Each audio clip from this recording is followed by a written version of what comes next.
tidak? Ya, selamat siang semuanya. Yes. Baru kali ini saya mengharapkan untuk yang datang jangan rame-rame. Ternyata masih cukup rame juga ya. Terharu sih saya. Ibaratnya nih semangatnya teman-teman walaupun dengan kondisi kita yang seperti sekarang ya. Hujan, Omikron makin merebak gitu ya, tapi semangat teman-teman walaupun udah disuruh dari rumah aja, tadi dia bilang udah deh umumin aja kita ada lewat Zoom biar banyakan dari rumah gitu, tapi tetap juga loh banyak yang datang. Tepuk tangan dulu deh buat semuanya ya. Iya, oke. Jadi karena memang kebetulan nih, pas banget entah kenapa saya kemarin diskusi sama Diana, kita dok minggu depan topiknya apa ya? Apa ya di bagusnya? Dok ini aja. COVID lagi kayaknya marak lagi nih. Oh boleh deh boleh. Ternyata PPKM dinaikin. Jadi pas lah topik kita ya. Oke. Nah, topik yang hari ini saya mau bawakan itu adalah tentang COVID-19, Flavanol untuk COVID-19. Nah, masih ada yang belum tahu COVID? Gak mungkin ya.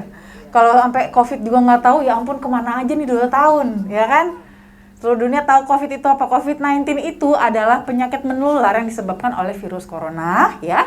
Dimana inilah yang nanti penyebarannya itu terutama melalui droplet. Ya, jadi sesederhana droplet aja dia bisa menular. Jadi memang gampang, ya.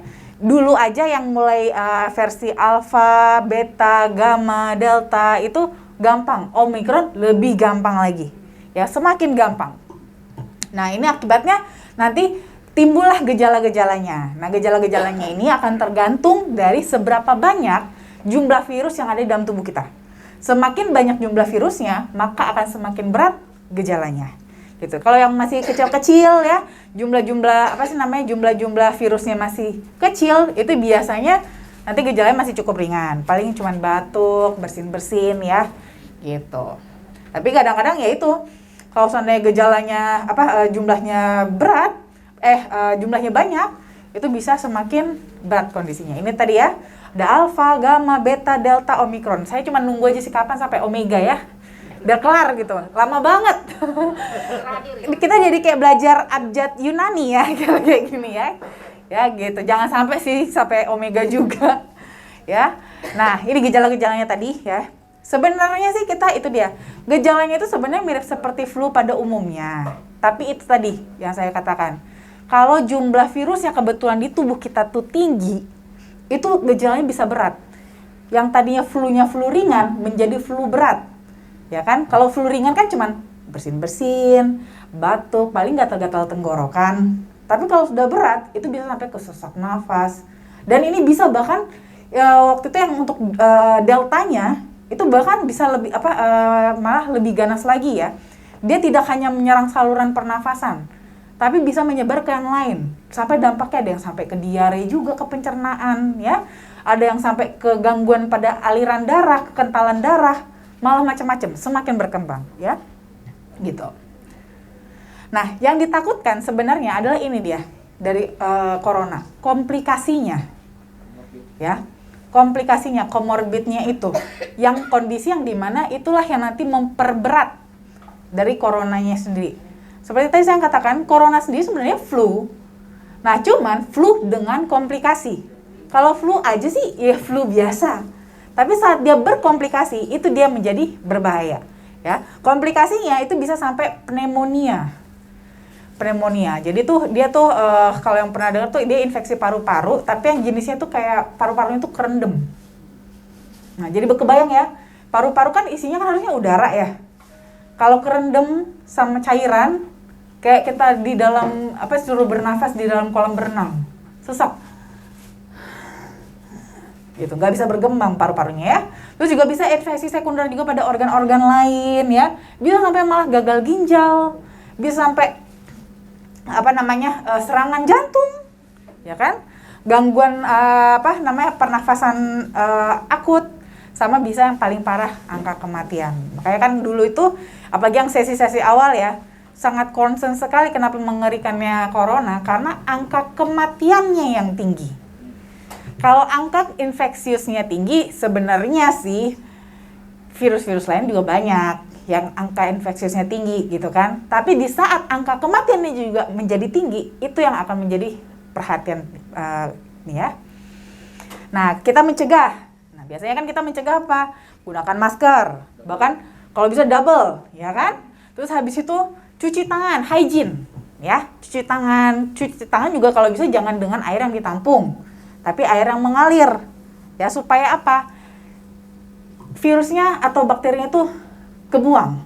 Jangan kita cuci tangan pakai air yang berbakteri lagi atau bervirus lagi, sama aja bohong, ya kan?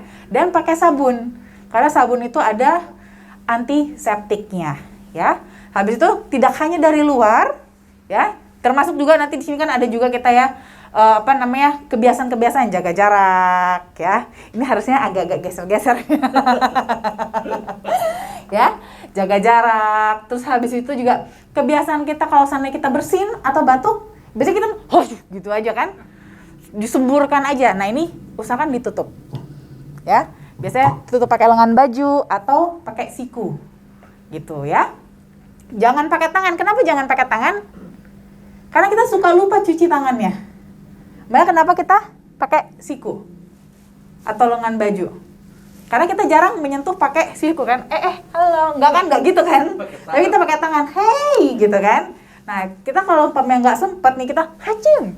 Refleks seperti ini, kita lupa cuci tangannya, kita sudah ini mentransfer kepada orang lain nanti kalau kita bersentuhan, gitu ya. Nah, selain itu, kita bantu juga yang dari dalamnya. Dari dalam apa? Mulai dari tadi kita lengkapi gizi, ya, makan makanan yang bergizi, ya, yang sehat. Terus juga kita bantu olahraga, nggak harus olahraga berat kok. Olahraga ringan aja, yang penting badan bergerak, ya. Terus juga habis itu baru kita tingkatkan daya tahan tubuh, ya. Dengan tentunya tadi ya nutrisi, suplemen dan yang lain-lain. Nah, ini cara meningkatkan daya tahan tubuh. Mulai dari apa? Tidur cukup. Ya, kasih waktu tubuhnya untuk beristirahat. Ya. Kalau umpamanya kita forsir terus ya, kita begadang, ya. Gimana dia mau menjaga imunnya, ya? Tadi termasuk juga tadi olahraga teratur, ya. Terus juga pertahankan berat badan yang ideal. Karena memang faktanya angka kejadian COVID pada orang yang kelebihan berat badan itu lebih lambat sembuhnya dibandingkan berat badan yang ideal. Gitu. Jadi kalau kita bisa berusaha nih untuk berat badan kita lebih ideal, seenggaknya kalau kita kena, kita bisa lebih cepat recovery-nya. Ya. Terus juga jaga minuman cairan, ya, air putih. Boleh nggak dok air berwarna? Boleh, tapi jangan mengurangi jatah air putihnya. Ya, air putih tetap dijaga 2-2,5 liter per hari. Kalau bisa hindari merokok, konsumsi alkohol, ya. Kurangi stres yang berlebihan. Ini yang kadang-kadang nggak suka. Karena apa? Apalagi di zaman COVID ini kan, parno bawaannya. Stres tinggi. Ya kan? Stres tinggi itu kita malah menghasilkan yang namanya hormon kortisol di dalam tubuh. Nah, saat hormon kortisol kita tinggi, itu bukannya bagus, dia malah merusak. Termasuk merusak sel imun. Padahal kita butuh sel imun untuk menjaga kan? Tapi kalau dirusak terus yang jagain siapa? Makanya justru dengan stres, bukannya kita malah jadi makin sehat, yang ada malah lebih gampang terinfeksi. Ya, jadi happy-happy aja, bawa happy aja ya, enjoy. Nah, terus konsumsi makanan yang bergizi seimbang dan penuhi kebutuhan vitamin A, C, E, zinc, dan antioksidan. Nah, ini dia memperkenalkan produk kesayangan kita ya, Cocoa Flavanol Original dan Sweet serta Flavanol DTM with L-arginine yang diambil dari ekstrak biji kakao yang masih mengandung 80% kadar flavanol murninya. Nah, flavanol sendiri dia merupakan salah satu dari 6 kategori flavonoid yang merupakan subkelas dari polyphenol. Jadi kalau kita ngomongin polyphenol, kita ngomongin soal antioksidan, ya. Dan di sini kandungan flavanol yang tinggi pada kokoa itu udah terbukti, teman-teman ya, secara klinis, terutama paling bagus itu untuk kardiovaskular kita. Jadi untuk pembuluh darah paling bagus. Kalau kita konsumsi dalam waktu jangka pendek, itu akan terjadi pelebaran pada pembuluh darah kita. Kita punya pembuluh darah itu lebih terbuka sehingga alirannya itu bisa lebih lancar. Tapi kalau kita rutin konsumsi terus, itu dalam jangka panjang itu kita dapatkan tadi manfaat antioksidannya. Nah, kalau kita ngomongin antioksidan, dia itu adalah tugasnya sebenarnya terutama adalah menstabilkan segala sesuatu di dalam tubuh kita. Yang kurang ditambah, yang berlebih ditekan. Itulah peran antioksidan. Jadi dia protecting dan balancing, gitu ya, menjaga, melindungi, dan juga menyeimbangkan, ya. Nah, tapi untuk mendapatkan kandungan flavanol yang tinggi ini nggak gampang, ya. Ada metode khusus supaya flavanolnya nggak rusak. Jadi kita bisa mendapatkan manfaatnya tetap tinggi. Boleh, kenapa nih? Error. Ini dia hasil penelitiannya ya. Nih, enggak ngehang. Iya, oke. Guys, bisa ditolong ini guys. Ini kenapa nih layar tak kena COVID? Nah, itu kalau soal flavanol. Nah, tadi kan kita ada juga salah satu bahan lain yaitu L-arginine. Nah, kalau L-arginine, dia lebih ke asam amino esensial. Ya, asam amino esensial yang biasanya dibutuhkan tubuh kita untuk metabolisme protein. Nah, biasanya sih itu dia karena dia esensial, pada saat kita butuhkan, itu tidak bisa kita dapatkan dari tubuh kita sendiri. Tubuh kita nggak bisa memproduksi si asam amino ini. Jadi kita harus dapat suplai dari luar. Suplainya dari luar biasanya paling sering itu kita ambil dari daging merah, daging putih, terus juga bisa dari kacang-kacangan, biji-bijian, ya, gandum utuh. Nah, itu bisa ya, atau susu, bisa juga ikan. Jadi bisa banyak sebenarnya ya.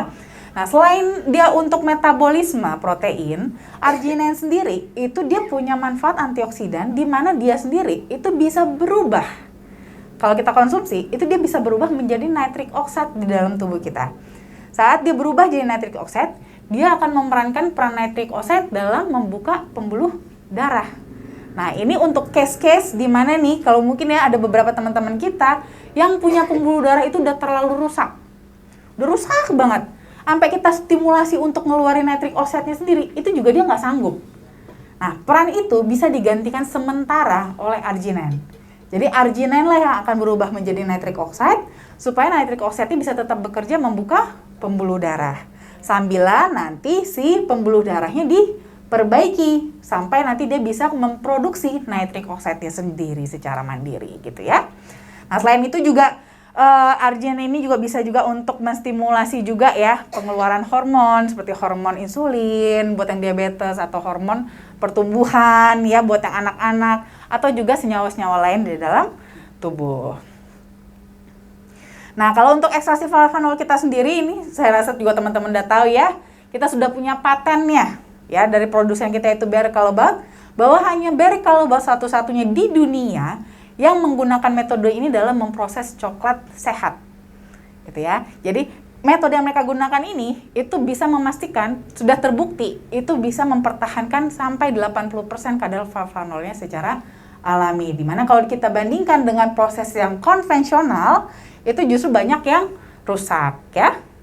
Terus juga kita sudah ada studi klinis juga di sini dia yang berhubungan dengan tadi efeknya kepada nitric oxide ya, pembuluh darah, di mana memang dengan konsumsi flavanol dalam 4 minggu itu bisa meningkatkan pengeluaran nitric oxide oleh endotelium dengan lebih baik lagi sehingga aliran darah kita bisa lebih lancar. Terus juga kita juga sudah ada ya efek studi klinisnya terhadap aktivitas stem cell. Nah, karena tadi sudah teraktivasi aliran darahnya, segala nutrisi kita juga bisa tersampaikan dengan ke area-area di seluruh tubuh, di mana itu bisa semakin menstimulasi kerja stem cell yang ada di dalam tubuh kita. Jadi kalau kita mengkonsumsi flavanol 2 kali sehari selama 30 hari, itu terjadi peningkatan aktivitas stem cell, gitu ya. Lalu juga sudah ada efek antivirusnya juga tadi ya, yang untuk COVID-19. Terus juga kita sudah punya scientific opinion juga dari EFSA atau European Food Safety Authority. Ini dia badan otoritas keamanan pangannya Eropa, seperti BPOM-nya Eropa gitu ya. Di sini sudah bisa kita klaim bahwa manfaat produk kita yaitu Coco Flavanol itu bermanfaat untuk menjaga elastisitas pembuluh darah agar pembuluh darah kita atau aliran darah kita bisa lebih lancar lagi, lebih baik lagi ya. Karena memang aliran darah itu jadi kunci dari segala sesuatunya yang terjadi dalam tubuh kita ya, untuk kesehatan kita, untuk penyaluran nutrisi dan yang lain-lain.